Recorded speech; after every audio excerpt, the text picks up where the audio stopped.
एक बार मोहन अपने नौकर कालू को साथ लेकर तीर्थ यात्रा की तैयारी कर रहे थे। मोहन बहुत ही ज्ञानी व समझदार व्यक्ति था। कालू ने मोहन से कहा, मैं आपके साथ तीर्थ यात्रा पर अवश्य चलूंगा, किंतु वहां जाने से पहले आपको मेरी एक शर्त माननी पड़ेगी। मोहन बोला, बताओ क्या शर्त है तुम्हारी? कालू ने कहा, तीर्थ यात्रा के दौरान यदि मार्ग में मैं आपसे कोई सवाल पूछूं तो आपको उसका जवाब देना होगा। अगर जवाब नहीं दिया तो मैं वापस आ जाऊंगा। मोहन ने कहा, मुझे शर्त मंजूर है।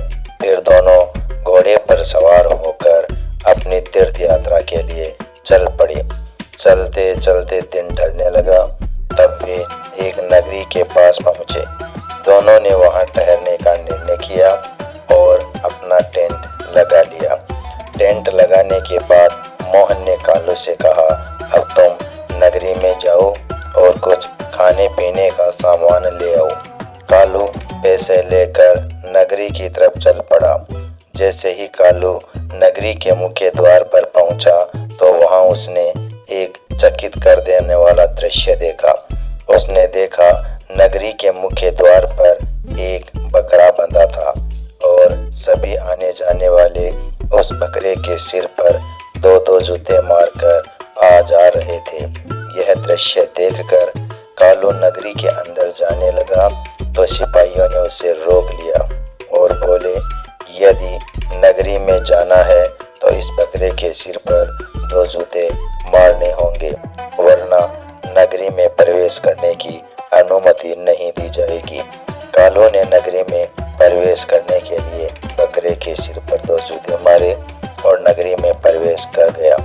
ऐसे ही वापस आते हुए भी दो जूते मारे और सामान लेकर मोहन के पास आ गया।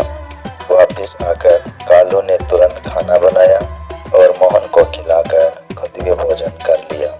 वह सारा कार्य जल्द से जल्द निपटाना चाहता था ताकि उस बकरे के बारे में जान सके।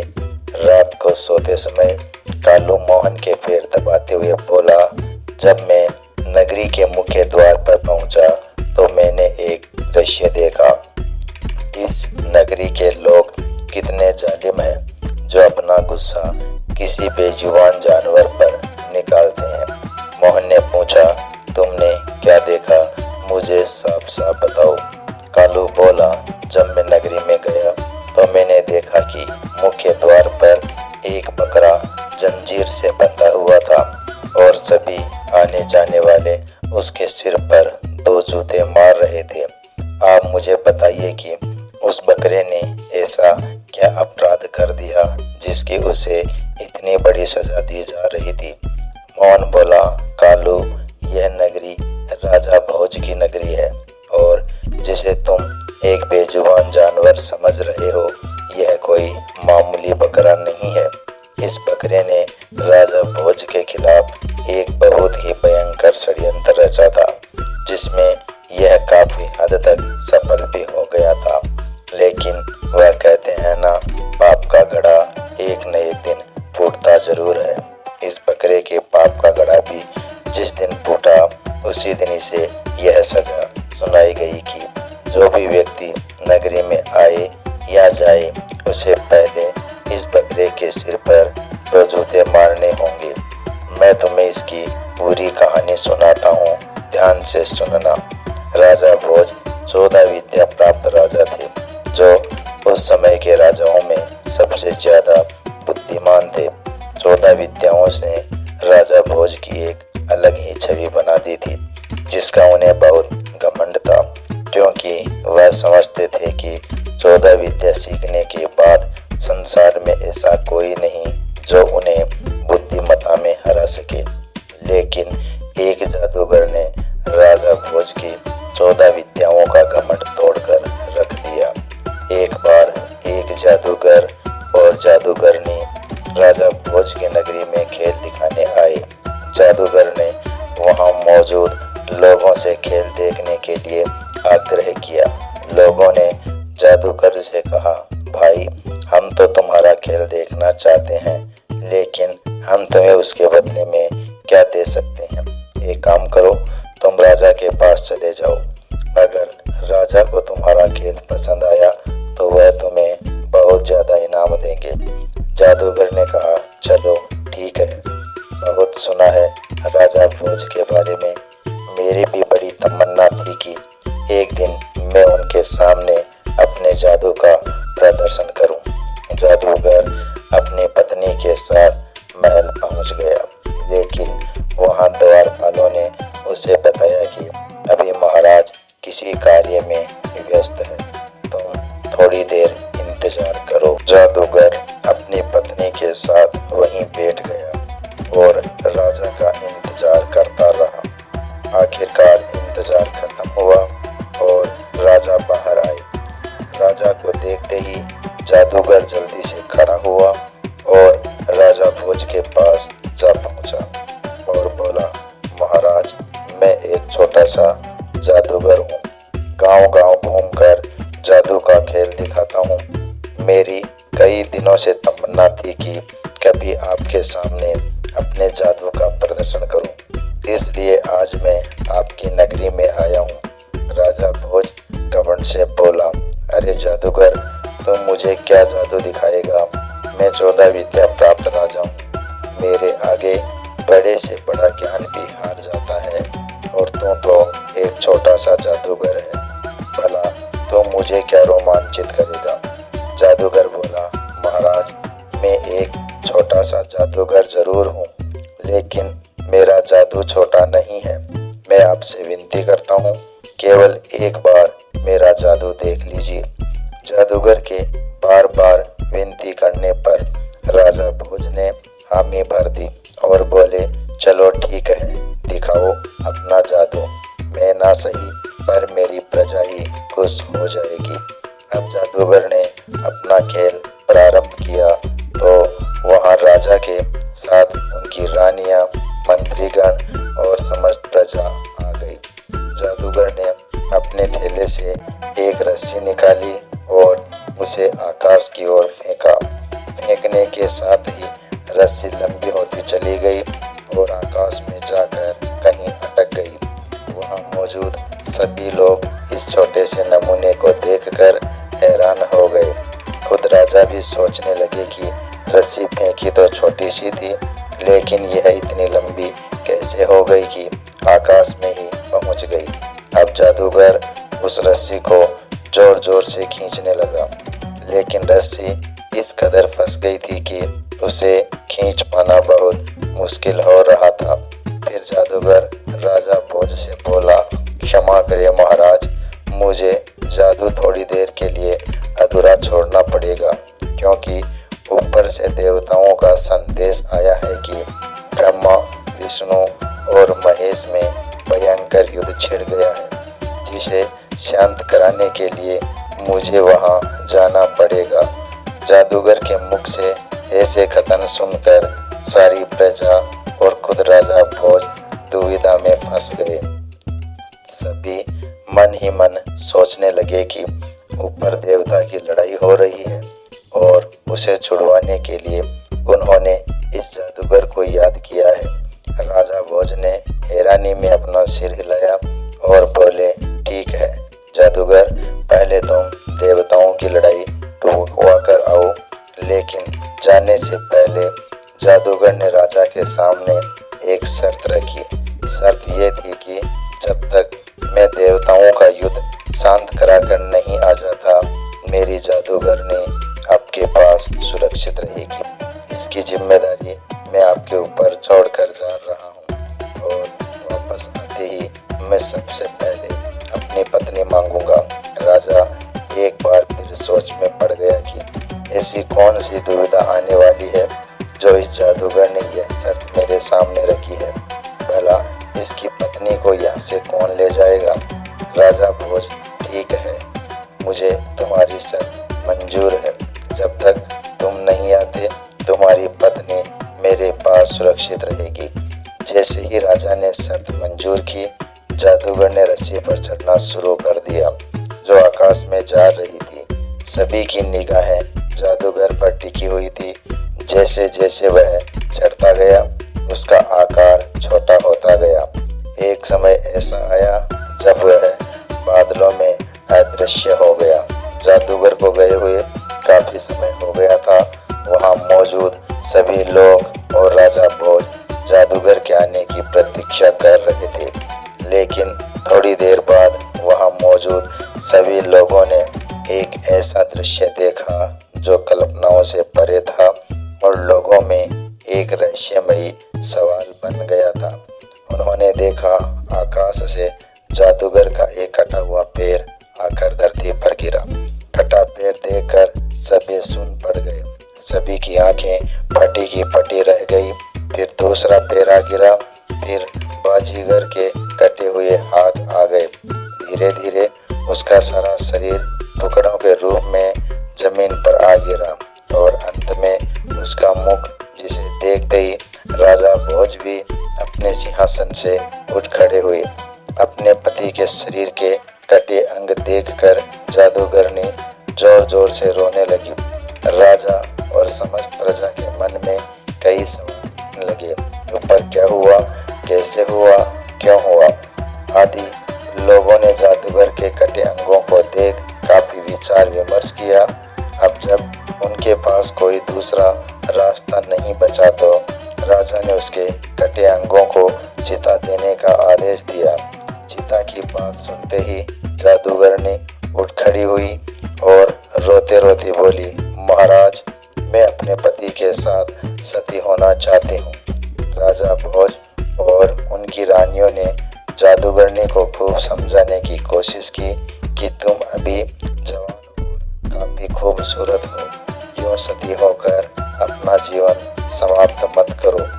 लेकिन जादूगरनी ने जिद पकड़ ली और बोली, महाराज, या तो मुझे मेरे पति के साथ सती होने दो, वरना मैं यहाँ मौजूद समस्त जनों को श्राप दूंगी, जिसकी पीड़ा से आप लोग कभी उबर नहीं पाओगे। श्राप शब्द उस समय बहुत मायने रखता था। लोग इससे भयभीत होते थे। खुद राजा भोज भी श्राप का नाम सुनते ही भयभीत हो गए। अब जब खूब समझाने पर भी वह नहीं मानी तो राजा भोज के पास कोई दूसरा विकल्प नहीं बचा। जादूगर के साथ जादूगरनी को सती कर दिया गया। लेकिन समस्या यहीं समाप्त नहीं हुई थी। असली समस्या तो अभी आनी बाकी थी। अभी दोनों की चिता ठंडी भी नहीं हुई थी कि राजा और प्रजा ने देखा जादूगर धीरे धीरे रस्सी से उतरता हुआ वापस आ रहा था। जादूगर को यूं उतरता देख वहां मौजूद सभी लोगों की आंखें खुली की खुली रह गई। एक बार फिर उनके मन में सवालों का तूफान उठने लगा। अब जादूगर नीचे पहुंच गया और राजा भोज के सामने आकर बोला, तो बताइए महाराज, कैसा लगा आपको मेरा जादू? मैं आकाश में जाकर वापस आया हूँ। राजा और प्रजा एक मूर्ति की अवस्था में जादूगर को देखते रहे। किसी की भी आवाज मुख से न निकली। सभी लोग एक पल जादूगर को देखते और एक पल उसकी चिता को, जो अभी तो ठंडी भी नहीं हुई थी। अब जादूगर थोड़ा गुस्सा होने लगा और बोला कि मैंने इतने अच्छे जादू का प्रदर्शन किया और कोई भी मेरी प्रशंसा नहीं कर रहा है। जब किसी के मुख से जादूगर के लिए प्रशंसा के स्वर नहीं निकले तो उसने कहा, ठीक है महाराज, यदि आपको और आपकी प्रजा को मेरा जादू अच्छा नहीं लगा तो मैं आपसे उपहार की आशा भी नहीं रखना चाहता। हम किसी दूसरी नगरी में जाकर अपने जादू का प्रदर्शन करेंगे। आप मेरी जादूगरनी को बुला दीजिए, जिसको मैं आपके पास सुरक्षित छोड़कर गया था। राजा भोज एक पत्थर की मूर्ति की तरह जादूगर को देखने लगे। जादूगर अपनी पत्नी को ढूंढने लगा, लेकिन जब काफी ढूंढने पर भी वह नहीं मिली तो जादूगर ने क्रोध में आकर राजा भोज पर कलंक लगाना शुरू कर दिया। अब राजा को अपनी चुप्पी तोड़नी पड़ी, क्योंकि कोई भी राजा अपने ऊपर यूं कलंक लगते हुए नहीं देख सकता। राजा भोज बोला, तुम्हारी पत्नी तो तुम्हारे साथ सती हो गई। राजा ने जादूगर को उसके जाने के बाद की सारी कहानी सुनाई। जादूगर बोला, महाराज, आप एक कपटी और झूठे राजा हैं। जरूर आपने ही मेरी पत्नी को कहीं छुपा रखा होगा। राजा भोज बोला, भला मैं तुम्हारी पत्नी को क्यों छुपाऊंगा? जादूगर बोला, क्योंकि आप मेरी पत्नी को अपनी रानी बनाना चाहते हैं। मेरी जादूगरनी जैसी सुंदर और रूपमती स्त्री पूरे संसार में नहीं है। नहीं आपकी कोई रानी इतनी सुंदर है। आप एक चरित्रहीन राजा है। सारी प्रजा सुन होकर बैठी रही। राजा भोज ने उसे बार बार समझाने की कोशिश की कि मेरा विश्वास करो, मैंने तुम्हारी पत्नी को कहीं नहीं छुपाया।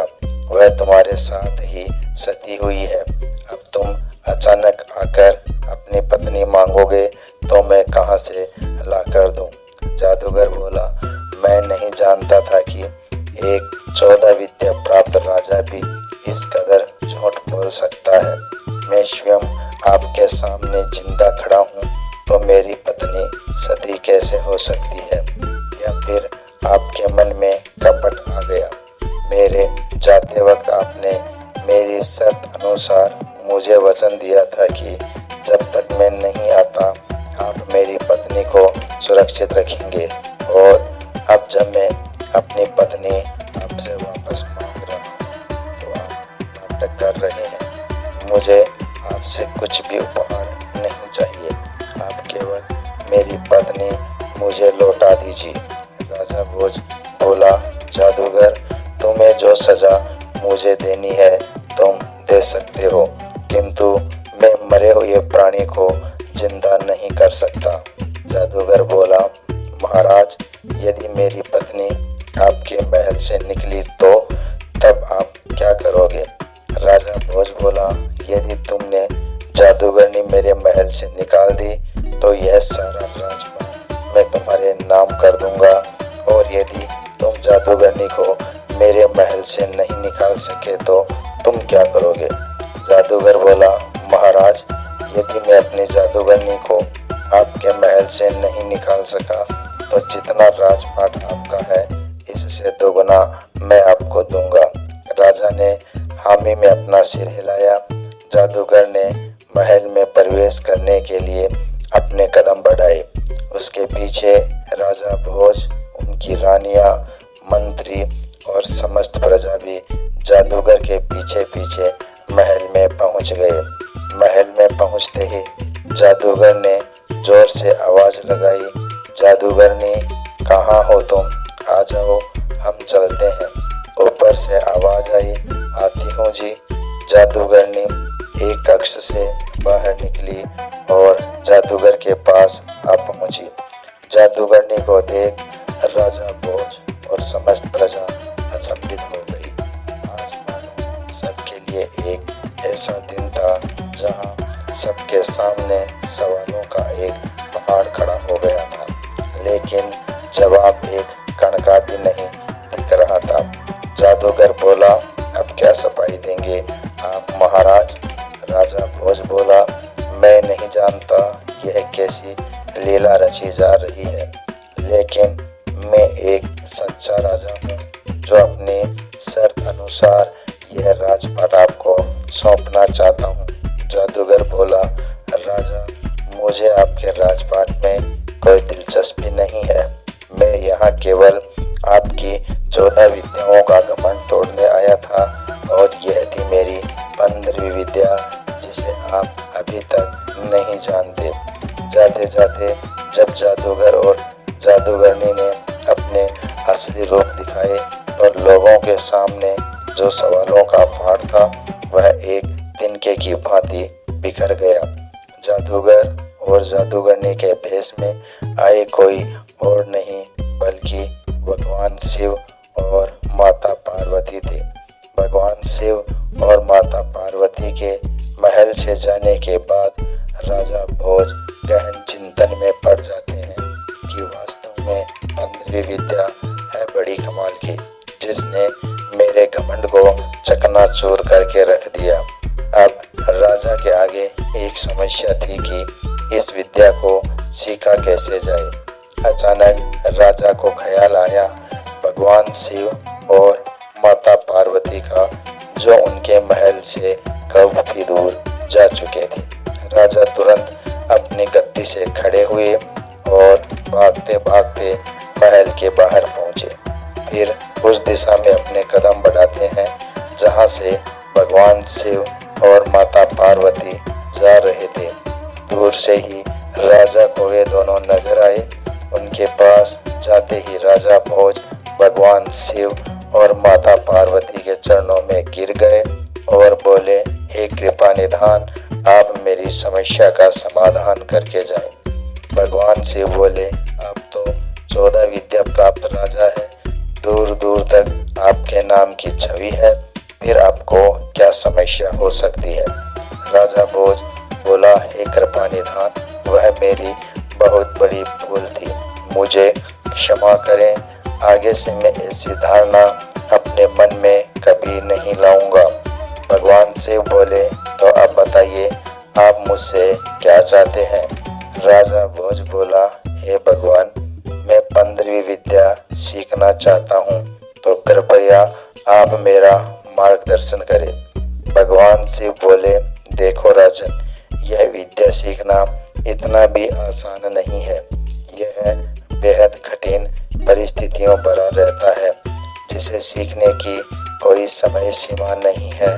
ना जाने इसे सीखने में कितना समय लगे, तब तक राज्य का कामकाज कैसे चलेगा। अच्छा यही होगा कि आप 15वीं विद्या सीखने का विचार अपने मन से निकाल दें। राजा भोज बोला, नहीं नहीं महाराज, चाहे कितना भी कठिन से कठिन कार्य हो मैं करूँगा, चाहे कितना भी वक्त लग जाए मैं वक्त निकालूंगा, कृपया आप मुझे रास्ता दिखाएं। भगवान शिव जी बोले, तो ठीक है, यहाँ से बहुत दूर हिमालय पर्वत के पास एक बहुत ही घना और भयंकर जंगल है। उस जंगल के बीच में अमरा गुरु की कुटिया है। उस कुटिया को आपको ढूंढना होगा। इस बात का ध्यान रखना, जंगल में घोड़ा नहीं जा सकता। आपको घोड़ा जंगल के बाहर ही छोड़ना होगा और आगे का रास्ता पैदल तय करना होगा।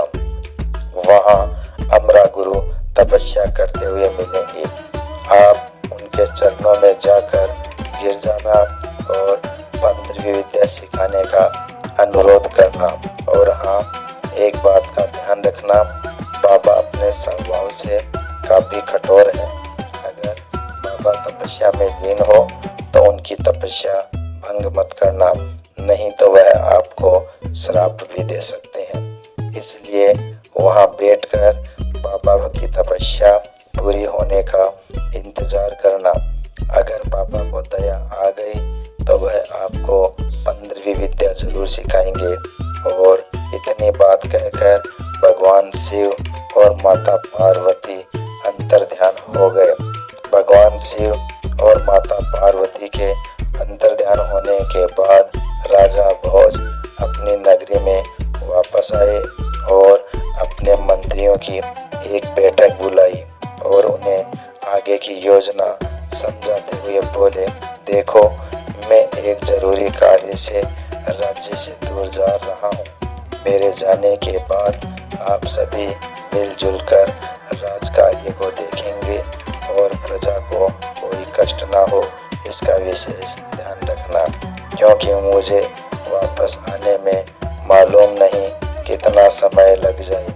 इसलिए आप सब अपना अपना काम ईमानदारी से करना। सभी मंत्रियों को समझाकर राजा महल की ओर चल दिए। राजा भोज की 2 रानियां थी।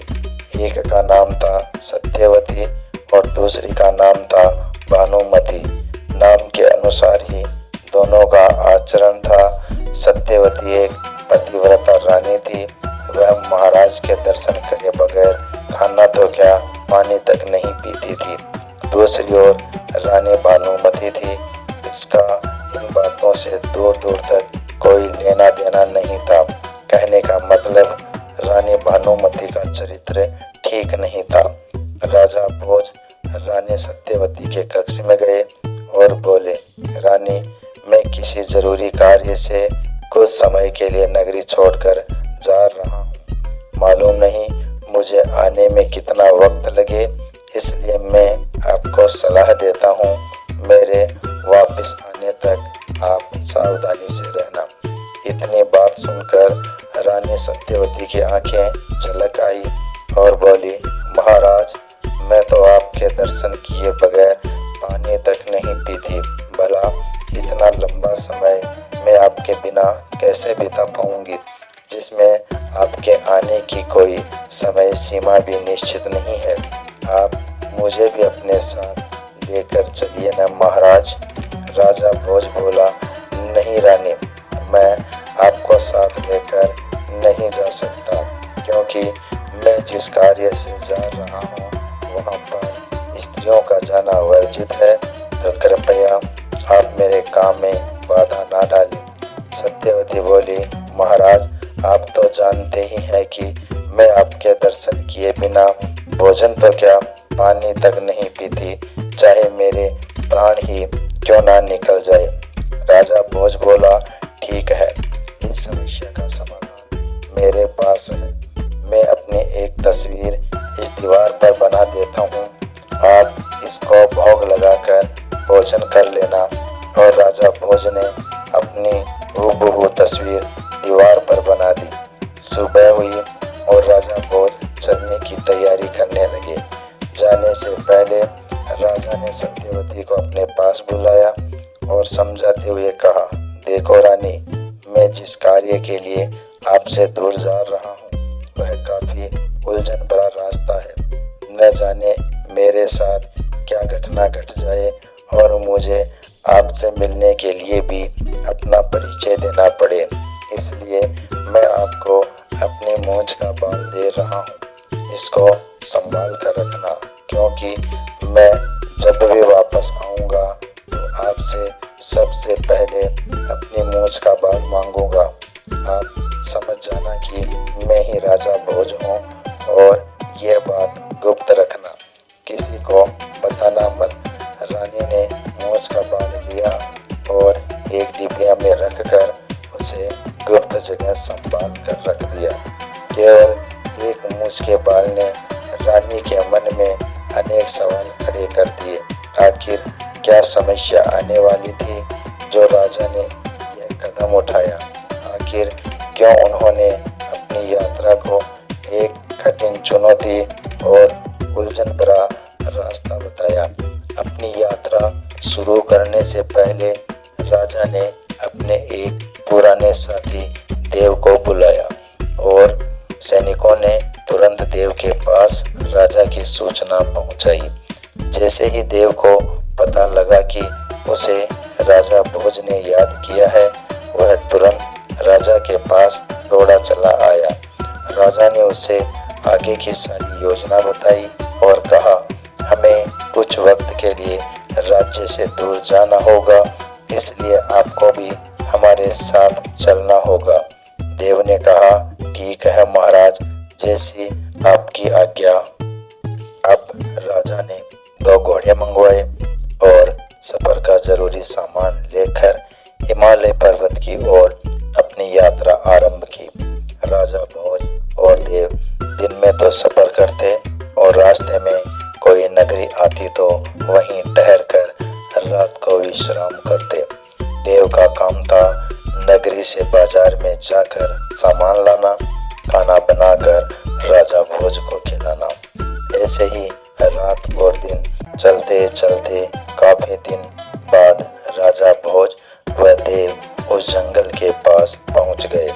घोड़े अंदर नहीं जा सकते थे, इसलिए घोड़ों को बाहर ही छोड़कर राजा व देव तलवार से जंगल में रास्ता बनाते हुए आगे बढ़े। आखिरकार लंबी यात्रा के बाद राजा भोज बाबा अमरा गुरु की कुटिया ढूंढने में कामयाब हो गए। राजा भोज ने देखा बाबा की कुटिया बहुत सुंदर बनी हुई है। कुटिया के आसपास रंग बिरंगे फूल खिले थे और बाबा तपस्या तपस्या में लीन थे। राजा भोज और देव बाबा अमरा गुरु के सामने थोड़ी दूरी पर हाथ जोड़कर बैठ जाते हैं। लेकिन 1 सप्ताह हो गया, बाबा तो आंखें ही नहीं खोल रहे थे। राजा भोज ने कहा, जब तक बाबा आंखें नहीं खोलते हम आश्रम की साफ सफाई कर देते हैं। और दोनों आश्रम में काम करने लगे। नए नए और फूल लाकर लगाए, जंगल से सूखी लकड़ी लाकर धुना के पास इकट्ठा कर दी और आराम से रहने लगे। 1 महीना बीत गया, तब कहीं जाकर बाबा अमरा गुरु ने आंखें खोली और अपने सामने एक राजा व एक राजा के दोस्त को बैठा देखा, जो हाथ जोड़कर बाबा की तरफ जिज्ञासा भरी नजरों से देख रहे थे। बाबा ने कहा, बच्चों मेरे पास आओ और अपना परिचय दो, क्योंकि तुम इतने भयंकर जंगल को पार करके मेरे पास आए हो।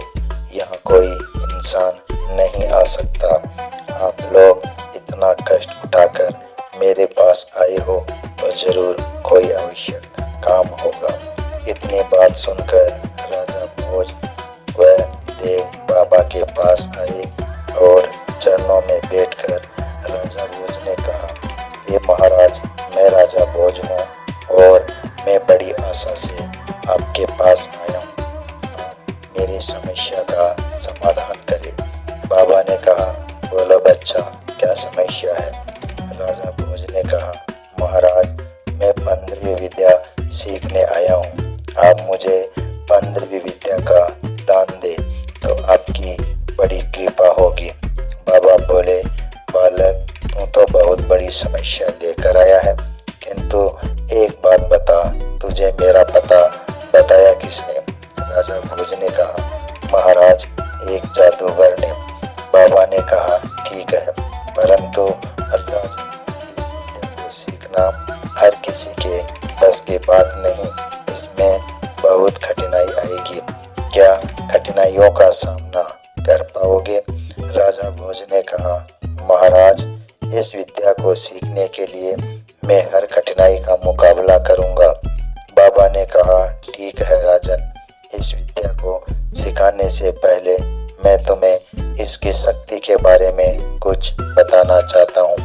15वीं विद्या से मरे हुए शरीर को जिंदा किया जा सकता है, लेकिन इस विद्या से अगर आप किसी को जिंदा कर रहे हो तो आपके प्राण उस मरे हुए शरीर में चले जाएंगे और आपका शरीर प्राणहीन हो जाएगा। फिर आप जब भी चाहो अपने शरीर में वापस आ सकते हो। कहने का मतलब है, आप किसी भी मरे हुए प्राणी को जिंदा करते हो तो आपका शरीर मर जाएगा और आप जब अपने शरीर में वापस जाओगे तो दूसरा शरीर मर जाएगा। और हाँ, इस विद्या को सीखते वक्त आपको केवल एक समय भोजन मिलेगा। वक्त की इसमें कोई समय सीमा निश्चित नहीं है। मालूम नहीं कितना लग जाए। क्या तुम्हें मंजूर है? राजा ने कहा, ठीक है बाबा, आप जो भी कहोगे मैं करूँगा। मुझे आपकी हर बात मंजूर है। बाबा ने कहा, कल सुबह से आपकी शिक्षा आरंभ हो जाएगी। दूसरी सुबह बाबा ने राजा भोज को अपने सामने बैठा लिया और मंत्र सिखाना आरंभ कर दिया। अब राजा भोज का 15वीं विद्या सीखने का सिलसिला शुरू हो चुका था। जब राजा भोज को बाबा मंत्र सुना रहे थे तो देव भी राजा भोज के पीछे बैठा बैठा मंत्र सुन रहा था और उसने भी राजा के साथ साथ मंत्र रट लिए थे और वह भी मन ही मन मंत्र का जाप करने लगा। ऐसे ही राजा भोज की शिक्षा 12 वर्ष तक चली। राजा भोज को बाबा जो भी मंत्र बताते उसे देव भी तुरंत रट लेता और जैसे जैसे राजा मंत्र का जाप करते वैसे ही देव भी मन ही मन मंत्र का जाप करता रहता। कहने का मतलब 12 वर्षों में राजा भोज 15वीं विद्या सीख गए और साथ साथ देव भी सीख गया। फिर एक दिन ऐसा भी आया कि बाबा ने कहा, राजन, अब आपकी विद्या पूर्ण हो गई है। अब आप अपने राज्य का काम संभाल सकते हैं। और हाँ, एक बात का ध्यान हमेशा रखना, कभी भी इस विद्या का गलत इस्तेमाल मत करना।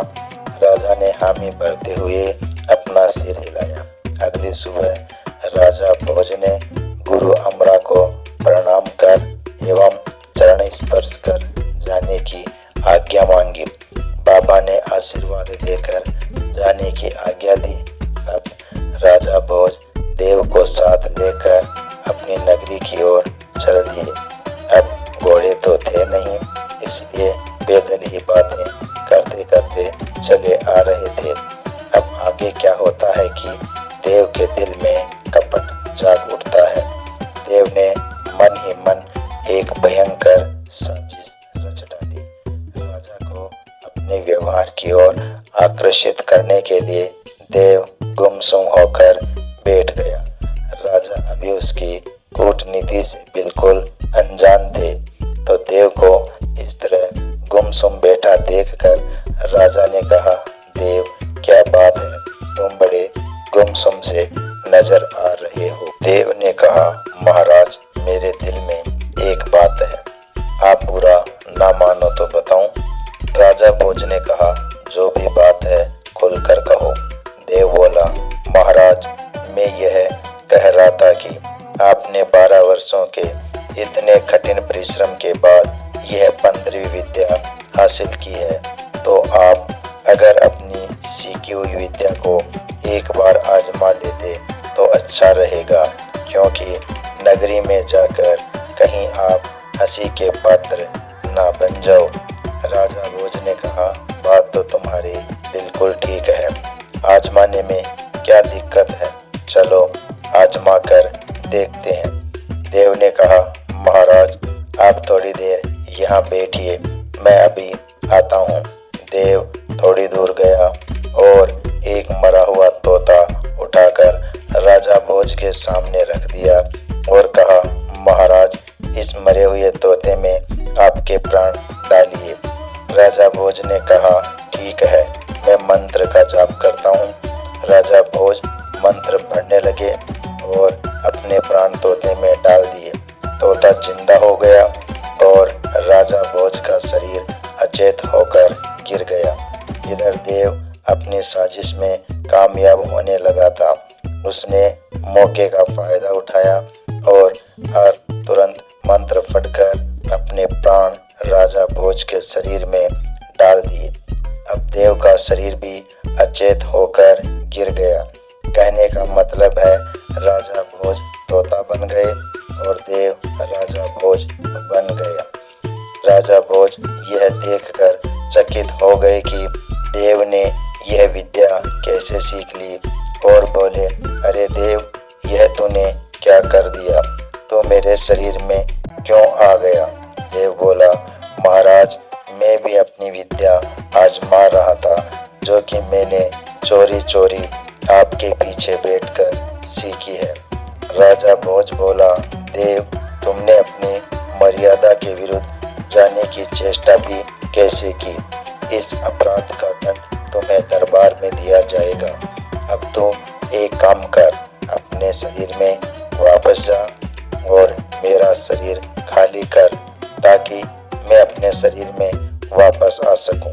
देव बोला, मैं आपको मूर्ख नजर आता हूं क्या, जो अपने शरीर में वापस आऊंगा। बड़ी मुश्किल से राजा बनने का मौका मिला है, इस अवसर को मैं छोड़ नहीं सकता। और आप तो एक तोते हो, भला आप मेरा क्या बिगाड़ सकते हो।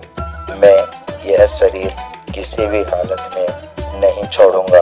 अब मैं भी वे सारे सुख प्राप्त करूंगा जो एक राजा प्राप्त करता है। अब देव अपने रास्ते का आखिरी कांटा हटाने के लिए उस तोते को पत्थर से मारने के लिए भागा, जिसमें राजा भोज के प्राण बसे थे। तोता बेचारा क्या करता, जान बचाकर भागा और दूर एक ऊंचे पेड़ की टहनी पर बैठकर देव को देखने लगा और उदास मन से सोचने लगा कि जिस साथी पर मैंने इतना भरोसा किया उसी ने मेरे साथ इतनी बड़ी गद्दारी की। अब कर भी क्या सकता हूँ। और तोता बैठा बैठा रोने लगा। इधर देव जो कि राजा भोज के शरीर में था, लकड़ियां और फूस को इकट्ठा किया और अपने शरीर को जलाकर राजा भोज की नगरी की तरफ चल दिया। धोखेबाज देव दिन रात पैदल चलता हुआ राजा भोज की नगरी के द्वार पर जा पहुंचा। वहां मौजूद पहरेदारों ने जैसे ही राजा भोज को देखा, उन्होंने तुरंत इसकी सूचना दरबार में पहुंचाई। यह संदेशा सुन दरबार के सभी मंत्रीगण व अन्य सदस्य प्रसन्नता से व्याकुल होकर फूल, माला व अन्य आदर सम्मान की सामग्री लेकर अपने राजा का भव्य स्वागत करने के लिए द्वार पर पहुंचे। कोई भी व्यक्ति उन्हें नहीं पहचान पाया कि यह असल में राजा भोज है या कोई और। राजा का खूब जोर शोर से स्वागत किया गया। उनके आने की खुशी में महल को एक दुल्हन की तरह सजा दिया गया। पूरे राज्य में सूचना पहुंचा दी गई कि महाराज अपना जरूरी काम निपटाकर 12 वर्ष बाद अपनी नगरी में वापस लौटे हैं। देव महल में मौजूद सभी मंत्रीगण और अन्य सदस्यों को पहले से ही जानता था, इसलिए उसे उनके साथ विचार विमर्श करने में किसी भी उलझन का सामना नहीं करना पड़ा। सभी लोग इतने लंबे समय के बाद अपने राजा से विचार विमर्श कर काफी प्रसन्न थे। दरबार में सभी जन से अच्छी तरह मिलजुल कर राजा भोज, जो कि असल में देव था, रानी के महल की ओर चल दिया। महल के द्वार पर पहुंचा तो वहां नौकरानी उसका स्वागत करने के लिए अपने हाथों में आरती की थाली और फूल लिए खड़ी थी। लेकिन राजा बना देव रानी को वहां मौजूद न देखकर बोला, रुक जाओ दासियों, हम तब तक अंदर नहीं आएंगे जब तक कि हमारी रानी सत्यवती हमारा स्वागत करने नहीं आ जाती। राजा का आदेश सुन तुरंत रानी सत्यवती को बुलाया गया। रानी सत्यवती अपने हाथों में आरती की थाली लेकर वहां चली आई, किंतु रानी सत्यवती वहां आकर चुपचाप एक तरफ खड़ी हो गई। तब राजा भोज बना देव बोला, क्या बात है रानी, क्या आप हमें देखकर खुश नहीं है?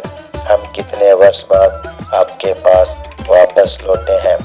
नजदीक आइए, हमारी आरती करिए और खुशी खुशी हमें अपने कक्ष में लेकर चलिए।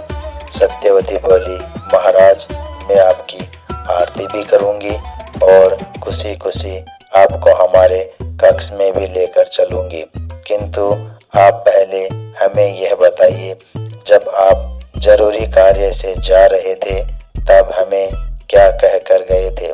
देव बोला, रानी, ऐसी बेवकूफी भरी बातें आप पर शोभा नहीं देती। भला 12 वर्ष पहले की छोटी मोटी बातें याद थोड़ी रहती है। आप जाइए, हमारी आरती करिए। सत्यवती बोली, कभी नहीं, पहले आप हमें उस वार्ता का परिचय दीजिए, तभी हम आपको अंदर आने की अनुमति देंगे। राजा बने देव ने मन ही मन सोचा, यह रानी तो बहुत ही तेज लगती है, यह तो दाल गलने वाली नहीं है। फिर देव ने अपना रुख भानुमति के महल की तरफ कर लिया। जब देव रानी भानुमति के महल के द्वार पर पहुंचा तो देखा कि भानुमति पहले से ही राजा के स्वागत के लिए आरती का थाल लेकर खड़ी थी। वह राजा को इतने लंबे समय बाद देखकर काफी खुश थी। उसने खुशी खुशी देव की आरती की और अपने कक्ष में ले गई। रानी भानुमति के महल में देव ने खूब सुख सुविधाओं का आनंद उठाया। धीरे धीरे आधी रात हो गई। भानुमति को तो नींद आ गई, किंतु देव को कहाँ नींद आने वाली थी। अब उसके जहन में एक डर बैठा जा रहा था, एक चिंता सताई जा रही थी। वह चिंता थी उस तोते की, क्योंकि उस तोते में खुद राजा भोज बसे थे, जो मनुष्य की भांति बोल सकते थे। अब उसका यही डर था कि कहीं वह तोता उड़ता हुआ नगरी तक ना पहुंचे, कहीं मेरे सारे भेद न खुल जाए। इस समस्या से निदान पाने के लिए देव एक खतरनाक योजना बनाने लगा। यहाँ तो देव अपनी बुद्धि का परिचय देते हुए योजना पर योजना बनाने लगा। दूसरी तरफ राजा भोज, जो बेचारे अभी भी एक तोता बनकर उसी बियाबान जंगल में भटक रहे थे। तोता पानी की तलाश में भटकने लगा। आखिरकार वह एक बावड़ी पर पहुंचा, जहां पर 49 तोते पहले से ही रहते थे। 49 तोतों ने देखा आज बावड़ी पर एक नया तोता आया है और कुछ ज्यादा ही प्यासा है। बेचारा पानी पिए ही जा रहा है। उस नए तोते को देख सारे तोते खुश हो गए और आपस में बात करने लगे कि चलो इससे दोस्ती करते हैं। अगर यह हमारा दोस्त बन गया तो हम पूरे 50 तोते हो जाएंगे। फिर सारे तोते राजा भोज बने तोते के पास आ गए और अपनी तोतिया भाषा में राजा भोज से बात करने लगे। राजा भोज 15वीं विद्या प्राप्त थे, वह तोतों की भाषा भी जानते थे। राजा भोज ने उन्हें तोतिया भाषा में बताया कि देखो दोस्तों, मैं अकेला हूँ और मेरा कोई परिवार भी नहीं है। मैं दुनिया भ्रमण के लिए निकला हूँ। अब जब आप सब मुझसे दोस्ती करना चाहते हो तो मैं तैयार हूँ। मैं आप सबके साथ ही रहूँगा। सारे तोते बहुत ही खुश हुए और हंसी खुशी सब एक साथ रहने लगे। अब प्रतिदिन राजा भोज उन्हें अच्छी अच्छी बातें बताते। इस कारण सभी तोते सोचते कि यह तोता बहुत ही समझदार है। इसके आने के बाद हमें पानी की तलाश में भी नहीं भटकना पड़ता। यह हमें उसी जगह लेकर जाता है जहां पानी तैयार मिलता है। इस कारण सभी तोते राजा भोज की इज्जत करने लगे और एक दिन ऐसा भी आया जब सारे तोतों ने मिलकर राजा भोज को अपना मुखिया घोषित कर दिया। अब राजा भोज उन तोतों के साथ जुड़ गए तो उन सबका समय अच्छा गुजरने लगा, क्योंकि एक 15 विद्या प्राप्त तोता उनके बीच मौजूद था, जो किसी भी समस्या को आने से पहले ही भांप लेता था। उसके रहने से सभी तोते सुरक्षित महसूस करने लगे। यहाँ राजा भोज बने देव की योजना बनकर तैयार हो चुकी थी। उसने अपने राज्य में घोषणा करवाई कि सभी मंत्रियों से कह दो महाराज का आदेश है, तुरंत सभा लगाई जाए। महाराज की घोषणा सुनते ही सभी मंत्रीगण, द्वारपाल, सेनापति और रानियां दौड़े चले आए। जब सभी सभा में मौजूद हो गए तो राजा ने आदेश दिया कि जहां तक हमारे राज्य की सीमा है वहां तक प्रजाजनों में संदेश भिजवा दो कि राजा का आदेश है, जो भी नर नारी, बूढ़ा, जवान तोता मारकर हमारे पास लाएगा उसे एक तोते के बदले 1 सोने का सिक्का दिया जाएगा। जो 2 लाएगा उसे 2, जो 10 लाएगा उसे 10 और जो 50 लाएगा उसे 50 सोने के सिक्के दिए जाएंगे। राजा का यह आदेश सुनकर सभी दरबारी अचंभित रह गए कि यह राजा को क्या हो गया।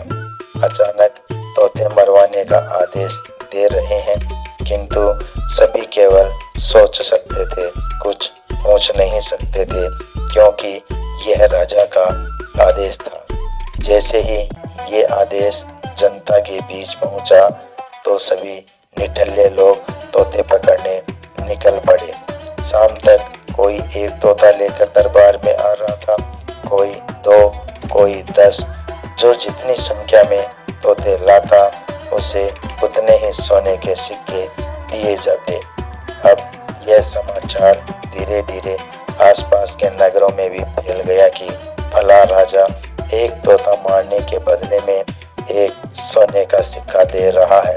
बेचारे तोते समझ नहीं पा रहे थे कि हमारा कसूर क्या है, हमें क्यों मरवाया जा रहा है। अब यह समाचार धीरे धीरे राजा भोज के पास भी पहुंच गया कि देव ने तोते मरवाने का आदेश दिया है। वह चौकन्ना हो गया और सभी 49 तोतों को बुलाकर बोला, होशियार हो जाओ, मुसीबत हम पर आने वाली है। सभी तोते बेचारे डरे सहमे राजा भोज बने तोते पर आस लगाए बैठे रहे और बोले, मुखिया जी, हमें तो आप जैसा सुझाव देंगे हम उसी का पालन करेंगे। राजा भोज पर अब 49 तोतों की सुरक्षा का भार था। वह अपनी चतुराई से उन सभी तोतों को बचाते रहे, लेकिन मौनी को कुछ और ही मंजूर था। एक दिन सभी 50 तोते दोपहर के समय पेड़ पर बैठे थे। तभी उनमें से एक तोते ने देखा एक शिकारी अपने कंधों पर धनुष बाण और हाथ में बोरा लिए उनकी दिशा में चला आ रहा था। उसने तुरंत अपने मुखिया को इसकी सूचना दी। शिकारी को यूं आता देख राजा भोज ने तुरंत एक योजना बनाई और सभी तोतों को समझाया, देखो, उड़ने की गलती बिल्कुल भी मत करना, क्योंकि इसके हाथ में धनुष बाण है। अगर हमने उड़ने की कोशिश की तो हम में से 2 या 3 तो जरूर मारे जाएंगे, इसलिए जैसा मैं कहता हूँ वैसा ही करना। सभी डरे सहमे और भयभीत तोतों ने तुरंत हामी में अपना सिर हिलाया। फिर राजा भोज उन्हें अपनी रणनीति समझाते हुए बोले, देखो, पहले ये शिकारी पेड़ के पास आएगा और एक ही पेड़ पर इतने सारे तोते देखकर प्रसन्न हो जाएगा, जिसके परिणाम स्वरूप यह लालच में सारे तोते पकड़ने की सोचेगा, जिसके लिए यह हम पर बाण तो नहीं चलाएगा, क्योंकि बाण चलाने से वह 2 या 3 तोते ही पकड़ सकता है, बाकियों को नहीं। तो आप सबको एक नाटक करना होगा जिससे शिकारी सोचे कि यह तो पहले से ही मरे हुए हैं। कहने का मतलब है आप सब अपनी गर्दन इस कदर लटका दो जिससे ऐसा प्रतीत हो जैसे हम मरे हुए हैं। फिर शिकारी ऊपर पेड़ पर चढ़ेगा और हमें एक एक कर नीचे गिराएगा। तब आप लोग एक बात का विशेष ध्यान रखना कि जैसे ही शिकारी एक तोते को नीचे पटकेगा वैसे ही आवाज आएगी पट, फिर दूसरे को पटकेगा तो आवाज आएगी पट, फिर तीसरे को पटकेगा तो फिर आवाज आएगी पट। पट की आवाज को गिनते रहना, क्योंकि धीरे धीरे वह हम सबको नीचे पटकता रहेगा और जैसे ही पट की 50वीं आवाज पूरी हो जाए तब सारे एकदम से उड़ जाना। इससे फायदा ये होगा कि उस वक्त शिकारी तो पेड़ पर होगा और हम सब भागने में कामयाब हो जाएंगे और इस वक्त उसके पास धनुष बाण भी नहीं होंगे। सभी तोतों ने कहा, ठीक है मुखिया जी, और सभी तोते पेड़ की टहनियों पर ऐसे गर्दन लटका कर लेट गए जैसे सभी मरे हुए हैं। अब शिकारी पेड़ के पास पहुंचता है और एक ही पेड़ पर इतने सारे तोते देखकर काफी प्रसन्न हो जाता है, क्योंकि इतने सारे तोते उसे बड़ा धनवान बना सकते थे। वह मन ही मन भगवान को धन्यवाद कहते हुए बोला, भगवान तो कितना दयालु है, मुझे एक ही जगह इतने सारे तोते मिल गए, वह भी मरे हुए। मुझे हत्या भी नहीं करनी पड़ेगी और ढेर सारे सोने के सिक्के भी मिल जाएंगे। शिकारी ने अपने धनुष बाण और बोरा नीचे रखा और पेड़ पर चढ़ गया। वह एक एक कर सभी तोतों को नीचे पटकने लगा। जैसे ही एक तोता नीचे गिरता पट की आवाज होती, सभी तोते उस आवाज की गिनती करने लगे। आवाज की गिनती 49 तक पहुंच गई थी। अंत में बचे थे राजा भोज, जिनको शिकारी नीचे फेंकने ही वाला था कि उससे पहले शिकारी की चप्पल जमीन पर आ गिरी। अब 50 की गिनती पूरी हो चुकी थी। अंतिम आवाज सुनते ही सभी नीचे पड़े तोते फुर्र से उड़ गए, लेकिन शिकारी के हाथ में रह गए राजा भोज। चूंकि राजा भोज मुखिया थे, इसलिए वह सबसे ऊंची टहनी पर बैठे थे। बाकी 49 तोते उड़ चुके थे, लेकिन राजा भोज बना तोता शिकारी के हाथ लग चुका था। शिकारी ऐसे धोखे को देखकर आग बबूला हो गया था। शिकारी ने तोते से कहा, मेरे साथ तुमने बड़ा धोखा किया है, लेकिन मैं तुझे अपने हाथ से जाने नहीं दूंगा। कम से कम मुझे एक सोने का सिक्का तो मिलेगा। शिकारी पेड़ से नीचे उतरा और राजा भोज बने हुए तोते को अपने हाथों में पकड़कर नगरी की तरफ चल दिया।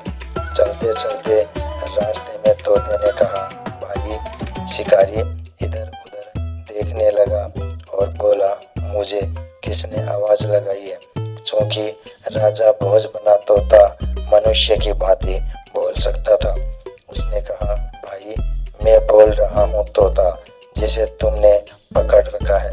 शिकारी थोड़ा हैरान होकर बोला, वाह यार, तू तो हमारी जैसी भाषा बोल रहा है। तोता बोला, भाई तुम मुझे कहाँ ले जाओगे? शिकारी बोला, मैं तुझे राजा के पास लेकर जाऊंगा, जहाँ मुझे एक तोते के बदले एक सोने का सिक्का मिलेगा। तोता बोला, भाई तुम मुझे राजा के पास लेकर मत जाओ, इसकी जगह तुम मुझे किसी सेठ के पास लेकर चलो। मैं उस सेठ से तुम्हें 50 सोने के सिक्के दिलवाऊंगा। शिकारी बोला, 50 सोने के सिक्के? तोता बोला, हाँ भाई, मैं तुम्हें 50 सोने के सिक्के दिलवाऊंगा। शिकारी बोला, तो ठीक है, मैं तुझे एक सबसे अच्छे सेठ के पास लेकर चलता हूँ। शिकारी उसे लेकर एक सेठ के पास पहुँच गया। वहाँ जाकर शिकारी बोला, सेठ जी, यह तोता मैंने जंगल से पकड़ा है, जिसे मैं आपको बेचना चाहता हूँ। सेठ बोला, मैं इस तोते का क्या करूँगा? इसे ले जाकर राजा को दे दे, तुझे एक सोने का सिक्का मिल जाएगा। शिकारी बोला, लेकिन यह तोता कहता है मुझे राजा को नहीं, अभी तो किसी सेठ को बेच दो, आप खुद ही इससे बात कर लो। सेठ चकित होकर बोला, क्या यह तोता बोलता है? शिकारी बोला, जी सेठ जी, यह तोता बोलता है, बहुत ही समझदारी भरी बातें करता है। सेठ बोला, ठीक है, अंदर लेकर आजा। फिर सेठ शिकारी व तोते को अंदर लेकर गया और बैठकर तोते से विचार विमर्श करने लगा। तोते ने कहा, सेठ जी, आप मुझे 50 सिक्कों में इस शिकारी से खरीद लीजिए। मैं इन 50 सिक्कों के बदले आपको 1 लाख सिक्कों की आमदनी करवा दूंगा। अगर आप मुझे नहीं खरीदोगे तो यह शिकारी मुझे राजा को सौंप देगा और वहां मुझे समाप्त कर दिया जाएगा।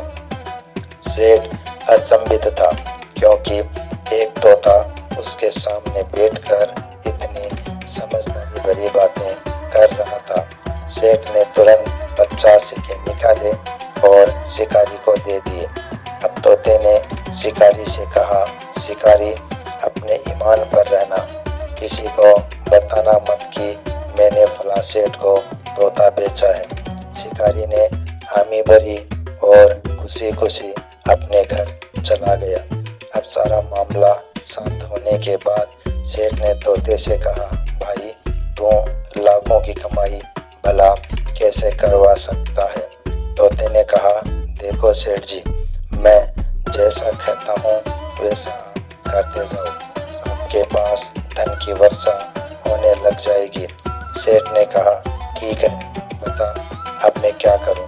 तोते ने कुछ सोचते हुए कहा, देखो सेठ जी, कल तुम चने खरीद लो, जितना भी खरीद सकते हो खरीद लो, क्योंकि 1 सप्ताह बाद चने चने का भाव दुगना हो जाएगा। सेठ ने ऐसा ही किया और पूरे शहर का चना खरीद लिया। दूसरा सप्ताह आया तो वास्तव में चने का भाव दुगना हो चुका था। उसने वही चने दुगने भाव में बेच दिए।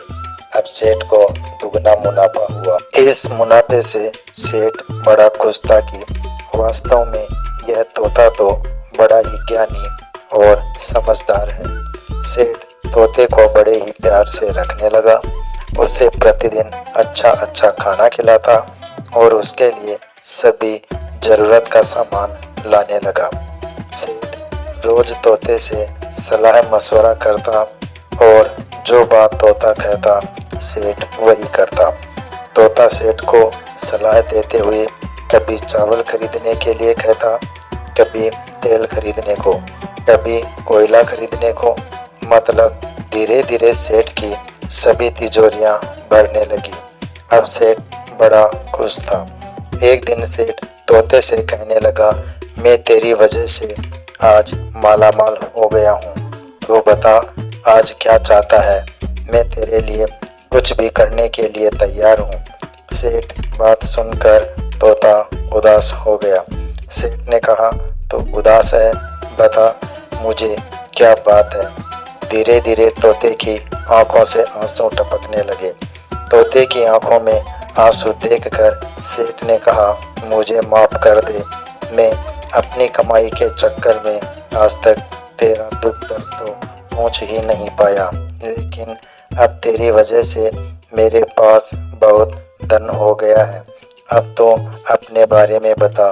तोते ने कहा, देखो सेठ जी, किसी को बताना मत, मैं अपने बारे में आपको सारी बात बताता हूँ। सेठ ने कहा, तू मेरा विश्वास कर। तोते मैं किसी को नहीं बताऊंगा।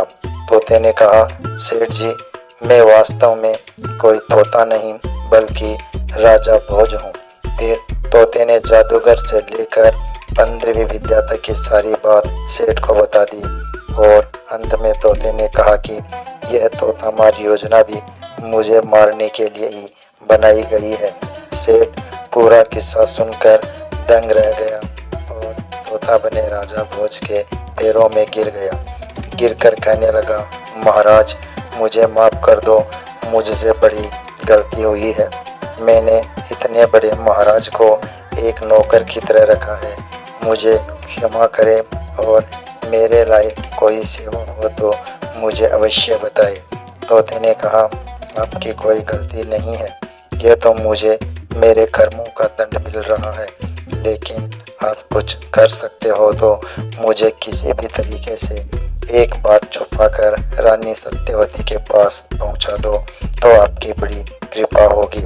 सेठ बोला, ठीक है महाराज, मैं किसी भी तरीके से आपको रानी सत्यवती के महल तक जरूर पहुंचाऊंगा, चाहे मुझे कितने भी खतरों का सामना क्यों ना करना पड़े। सेठ अपने वचन अनुसार राजा भोज बने तोते को रानी सत्यवती से मिलाने के लिए काफी आतुर था। फिर एक दिन उसने योजना बनाई और तोते को अच्छी तरह छुपाकर राजा भोज की नगरी की तरफ चल दिया।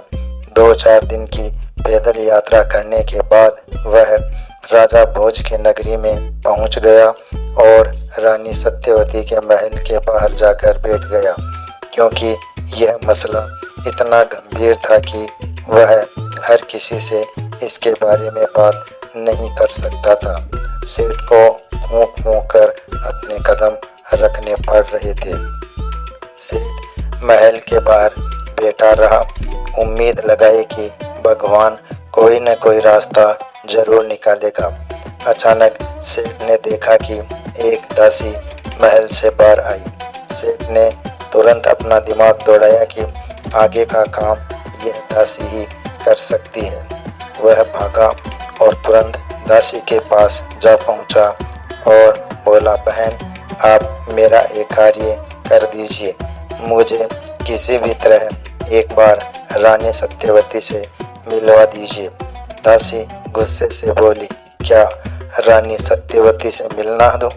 हमारी रानी के इतने भी बुरे दिन नहीं आए कि वह राह चलते किसी भी ऐसे घेरे से मिले। जाओ, चले जाओ यहाँ से। सेठ बोला, आप किसी भी तरह यह समाचार रानी तक पहुँचा दो कि एक सेठ बहुत दूर से पैदल यात्रा करते हुए एक गंभीर समस्या लेकर आपसे मिलने आया है। इसके बदले मैं आपको 100 सोने के सिक्के दूंगा। 100 सोने के सिक्कों के नाम से दासी के चेहरे पर चमक आ गई। उसने मन ही मन सोचा, इतने से काम के 100 सोने के सिक्के। दासी बोली, लाओ सेठ, पहले मुझे 100 सोने के सिक्के दो, तभी मैं रानी के पास जाकर आपका समाचार पहुंचाऊंगी। सेठ ने तुरंत उसे 100 सोने के सिक्के थमा दिए। वह दौड़ती हुई रानी सत्यवती के पास गई और रानी से बोली, महारानी, एक सेठ बहुत दूर से पैदल सफर करते हुए आपसे मिलने आए हैं। शायद बेहद ही गंभीर समस्या पर विचार करना चाहते हैं। यदि आप आज्ञा दें तो मैं उन्हें बुलाऊं। रानी बोली, ठीक है, उसे हमारे पास लेकर आओ। दासी दौड़ती हुई गई और सेठ को रानी सत्यवती के महल के भीतर ले आई। जब सेठ रानी के पास पहुंचा तो रानी ने देखा कि सेठ की आंखें छलक रही थी। उसने हाथ जोड़कर रानी से विनती की, रानी, केवल 1 मिनट में आपसे अकेले में बात करना चाहता हूँ। रानी सत्यवती एक कोमल हृदय की महिला थी। किसी अनजान व्यक्ति की आंखों में पानी देख उसका मन पसीजने लगा था। रानी ने तुरंत सभी दासियों को बाहर जाने का आदेश दिया। जैसे ही सब बाहर गए, सेठ ने अपनी चादर हटाई और तोता बने राजा भोज को बाहर निकाला और बोला, महारानी, यह कोई और नहीं बल्कि स्वयं राजा भोज है। किसी अनजान के मुख से ऐसे शब्द सुनते ही रानी का हृदय जोर जोर से धड़कने लगा। वह इस पहेली को समझ नहीं पा रही थी। राजा भोज, वह भी एक तोता, कैसे? रानी के हृदय में सवाल बढ़ते जा रहे थे।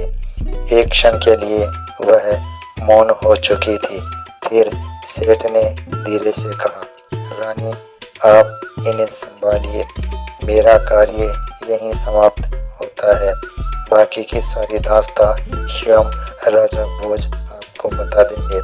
रानी बोली, रुको सेठ, जब तक कि यह सिद्ध नहीं हो जाता कि यह राजा भोज है, आप यहीं रहेंगे।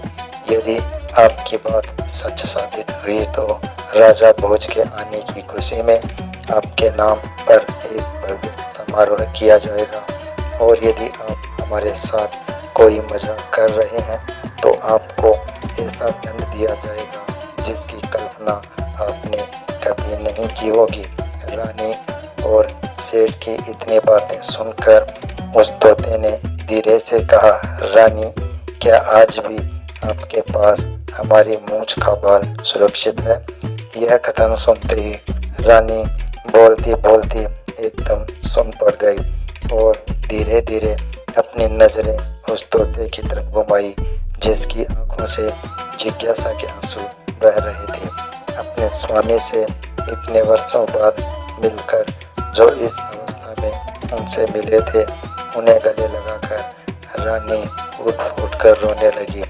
रानी ने सेठ का तहे दिल से धन्यवाद दिया और उन्हें मेहमान गृह में ठहरने को कहा। रानी ने दासियों को बुलाकर आदेश दिया कि यह सेठ हमारे शाही मेहमान है, इन्हें किसी भी तरह की समस्या नहीं होनी चाहिए। सेठ ने मुस्कुराते हुए अपना सर हिलाया और मेहमान गृह की ओर चल दिए। अब रानी को राजा भोज ने अपनी पूरी दास्तान सुना डाली कि कैसे देव ने उनके साथ इतना बड़ा धोखा किया है। रानी ने भी उसके महल में आने के पश्चात राजा भोज को उसकी सारी कहानी सुनाई और बोली, महाराज, ये तो मैं उसके महल में आते ही समझ गई थी कि यह बहरूपिया कोई और है, मेरे महाराज नहीं, क्योंकि मैंने उससे आते ही वह निशानी मांगने को कहा जो आप मुझे सौंप कर गए थे, जिसे देने में वो असमर्थ हो गया और नए नए बहाने बनाने लगा। इतनी बात करने के बाद रानी सत्यवती बोली, महाराज, आप एक 15 विद्या प्राप्त शासक हैं, तो आप ही इस समस्या का समाधान कीजिए। अब असली राजा भोज को रानी सत्यवती का साथ मिल चुका था। उन्होंने इस दुख से छुटकारा पाने के लिए गंभीर योजना बनाई और रानी सत्यवती से बोले, देखो रानी, केवल सेठ और आपको ही मालूम है कि मैं महल में आ चुका हूँ और किसी को भी इसकी सूचना नहीं है और न ही मिलनी चाहिए। अब जो मैं आगे कहूँगा आपको वही करना होगा। रानी सत्यवती जी ने कहा, महाराज, आप जैसा कहेंगे मैं वैसा ही करूँगी। आप मुझे आगे की योजना बताइए। राजा भोज बोला, रानी, सबसे पहले आप सैनिकों से कहकर एक मरा हुआ बकरा मंगवाइए और एक दासी से कहकर देव के पास संदेशा भिजवाइए, जिसमें आप उससे माफ़ी मांगते हुए महल में आने का आग्रह करना चाहती है और मुझे किसी ऐसे स्थान पर छुपा दीजिए जहां से केवल मैं आपको देख सकूं, आप लोग मुझे ना देख सके। रानी सत्यवती राजा भोज की पूरी योजना अच्छी तरह समझ चुकी थी। उसने योजना अनुसार एक दासी को बुलाया और उसके द्वारा रानी ने राजा भोज बने देव तक एक संदेशा भिजवाया, जिसमें रानी ने देव से माफ़ी मांगते हुए उन्हें महल में बुलाना चाहती है। दासी रानी का संदेशा लेकर तुरंत राजा बने देव के पास गई, जो रानी भानुमति के महल में विश्राम कर रहा था। वहां जाकर दासी राजा देव से बोली, महाराज, रानी सत्यवती ने आपको याद किया है। वह अपने कर्मों पर पश्चाताप करते हुए आपसे माफ़ी मांगना चाहती है। रानी ने आपके साथ सभी मंत्रीगणों को भी आमंत्रित किया है ताकि वह सबके सामने आपसे माफ़ी मांग सके। अब आप चलिए। रानी आपकी आरती करते हुए महल में आपका भव्य स्वागत करना चाहती है। यह सारी बात दासी ने राजा बने देव को हाथ जोड़कर कह डाली। राजा देव बोला, आखिरकार रानी सत्यवती को अकल आ ही गई। ठीक है, जाकर रानी से कह दो, हम शीघ्र ही समस्त मंत्रीगण के साथ महल में पधार रहे हैं, हमारे स्वागत की तैयारी करो। रानी सत्यवती को पूरा विश्वास था कि इस संदेश के साथ राजा देव जरूर आएगा, इसलिए रानी ने तोता बने राजा भोज को एक कपड़े से ढककर एक कक्ष के रोशनदान में छुपा दिया ताकि तोता वहां से सारा दृश्य देख सके। इस कार्य से निजात पाकर रानी राजा देव और मंत्रियों के आने की प्रतीक्षा करने लगी। थोड़ी देर बाद रानी ने देखा राजा देव समस्त मंत्रीगणों के साथ महल की ओर पधार रहा था। राजमहल के द्वार पर पहुंचते ही रानी ने अपने ऊपरी मन से राजा देव की आरती की और हाथ जोड़कर कहने लगी, महाराज, मैं अपनी गलती पर बहुत शर्मिंदा हूँ, जो मैंने आपको महल में प्रवेश करने से रोका। किंतु आप यह भली भांति जानते हैं कि मैं एक पतिव्रता स्त्री हूँ। इस कारण मुझे फूंक फूंक कर कदम रखने पड़ते हैं। अब आप मुझे क्षमा का दान दें। अपनी बात को आगे बढ़ाती हुई रानी बोली, महाराज, मैं आपकी बात से सहमत हूँ कि इतनी पुरानी बातें याद थोड़ी रहती है, लेकिन मैं आपको याद दिलाना चाहती हूँ कि जब आप 15वीं विद्या सीखने जा रहे थे, तब आप मुझे निशानी के तौर पर कहकर गए थे कि रानी सत्यवती, मैं जब भी 15वीं विद्या सीखकर वापस आऊँगा सबसे पहले इसका चमत्कार आपको ही दिखाऊंगा, तो आप समझ जाना कि मैं ही राजा भोज हूँ। लेकिन महाराज, वापस आने के बाद आपने मुझे कोई भी चमत्कार नहीं दिखाया, जिस कारण मुझे आपके साथ ऐसा व्यवहार करना पड़ा। इसलिए महाराज, मैं आपसे प्रार्थना करती हूँ कि सभी के सामने अपनी 15वीं विद्या का चमत्कार दिखाइए, ताकि मैं अपने महाराज पर गर्व कर सकूं। कितने वार्तालाप के बाद राजा देव मन ही मन प्रसन्न हो गया। वह खुद भी सबके सामने अपनी विद्या दिखाने के लिए आतुर था, लेकिन उसे इस बात का बिल्कुल भी एहसास नहीं था कि असली राजा भोज वहाँ मौजूद होकर उसकी सारी रासलीला देख रहे थे और केवल उस एक मौके की तलाश में बैठे थे, जब नाई एक क्षण के लिए राजा भोज के शरीर से बाहर निकले। राजा देव बोला, ठीक है रानी, बताइए क्या देखना चाहेंगी आप। रानी ने तुरंत अपने नौकरों से कहकर उस मरे हुए बकरे को मंगवाया। रानी के आदेश के अनुसार नौकर मरा हुआ बकरा लेकर आए और उसे राजा देव के सामने पटक दिया। रानी बोली, महाराज, मैं चाहती हूँ कि आप एक बार अपने प्राण इस मरे हुए बकरे में डालकर इसे जीवित कर अपनी विद्या का परिचय दे। राजा देव बोला, ठीक है, इसमें कौन सी बड़ी बात है, यह तो मेरे बाएं हाथ का खेल है। देव मन ही मन मंत्र पढ़ने लगा और कुछ ही क्षण बाद राजा का शरीर प्राणहीन होकर जमीन पर गिर गया और मरा हुआ बकरा जीवित हो उठा। अब देव के प्राण बकरे में बस चुके थे। उधर रोशनदान में बैठा तोता इसी एक क्षण की तलाश में था। उन्होंने भी तुरंत मंत्र पढ़े और अपने प्राण खुद के शरीर में डाल दिए।